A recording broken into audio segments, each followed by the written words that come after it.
আসসালামু আলাইকুম, অপরূপা ব্লগ থেকে জানাই অনেক অনেক শুভেচ্ছা ভালোবাসা। তোমরা কেমন আছো? আশা রাখি ভালো আছো। আমার মতো কে কে গরুর কলিজা খেতে পছন্দ করো? তো আজ আমি তোমাদের সেই রেসিপিটা শেয়ার করব, আমি যেভাবে রান্না করি। তো আমাদের প্রথমে এখানে কী কী আছে আগে বলি। শুধু কলিজা না, কলিজা, ফ্যাপসা, গুর্দা, এর মধ্যে সব কিছু রয়েছে। এটাকে আমরা খুব ভালো করে আগে পরিষ্কার করে নেব, যাতে কোনো রক্ত না থাকে। তো সেই বিষয়গুলো একটু তোমাদের খেয়াল করতে হবে। এরপর কিন্তু পালা সিদ্ধ করার, কারণ আমরা গরম পানি দিয়ে যদি এটা ভালো করে সিদ্ধ করে না নিই, এটা কত ময়লা বের হচ্ছে, কালো কালো ময়লা। আর যদি ওইভাবে রান্না করা হয় তাহলে কিন্তু এই ময়লাগুলো থেকে যায়। এর জন্য আমরা এইভাবে পরিষ্কার করে নেব। তো আমি ফার্স্টে এইভাবে পরিষ্কার করে গরম পানি দিয়ে খুব ভালো করে এটা পরিষ্কার করে এখন চালনিতে ছেঁকে ভালো করে ধুয়ে নিব। তো এরপর যেহেতু আমি কিছু আলু ব্যবহার করব, আমার আবার কলিজা ভুনাতে আলুটা ভালো লাগে।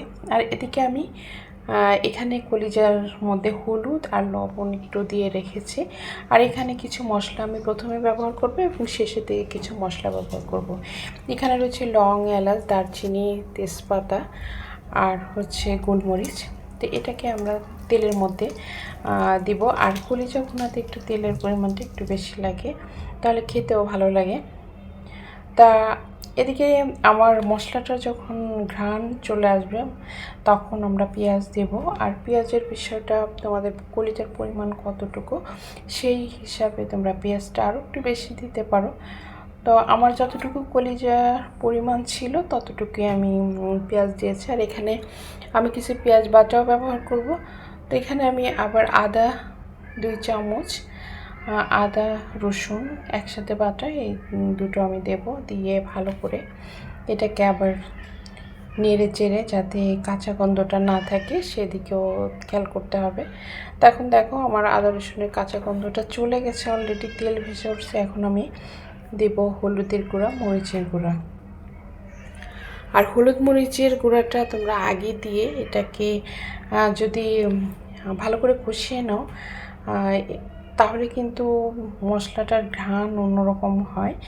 আর আমি এখানে ধনের গুঁড়া দিয়েছি, জিরার গুঁড়োটা একটু পরে দেবো, কিন্তু জিরাটা যখন আমি দেবো তখন কিন্তু মশলাটা কেমন জানি কালো হয়ে যায়।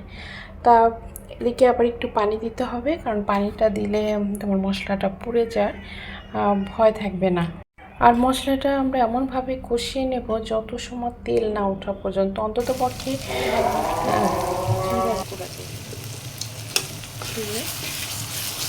এখন মশলাটা কিন্তু কষানো হয়ে আসছে, ঘ্রাণ হয়ে গেছে।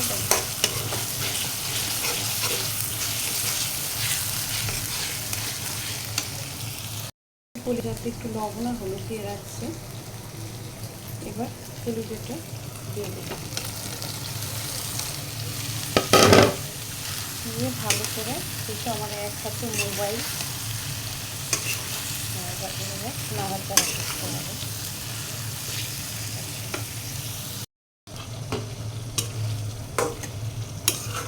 এভাবে আমরা একটু 5 থেকে 7 মিনিট এভাবে কষিয়ে নেব।